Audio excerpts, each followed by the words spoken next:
Wyandra grazier Peter Schmidt is still clearing up after his property was flooded 2 months ago. But he's not complaining.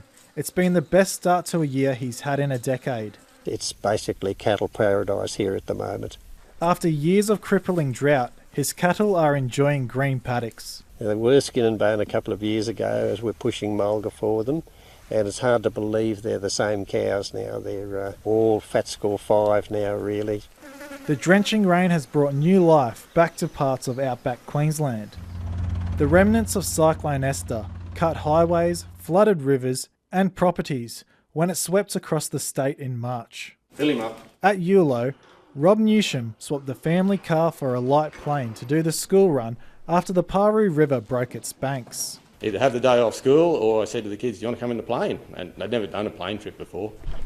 And they were like, oh, let's go in the plane. Righto, let's go. Anyway, and that's how it was for a couple of weeks. He says the floods came just in the nick of time. We're down to our last 110 cows. We don't have any sheep left. The next 110 to go was a lot. You know, if it hadn't rained, it was sort of checkmate. The region's recovery means Bulu Shire Mayor and beekeeper John Tractor Ferguson can bring his bees home for the first time in years. I suppose the last big season we had like this was back in 2010, but we haven't really had a decent flood since then.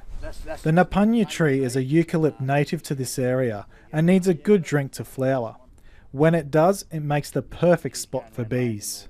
And it'll produce honey most of the time, and it's a good honey. It's a nice honey to eat, and it's a nice honey the packers can candy. While the big wet has certainly lifted spirits across the outback, 2 months on, the damage to roads and infrastructure is hampering the recovery for many graziers. Bulu Downs is a vast cattle station spanning over 2.8 million acres.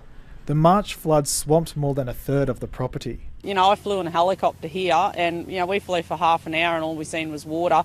And, you know, it's just, as far as I could see, was just a sea of water. Marianne McCarthy is keen to restock, with cattle trucks only now able to access the station because the road washed out. To see the green feed and the cattle starting to pick up, it's been heavenly, you know, the country coming back to life.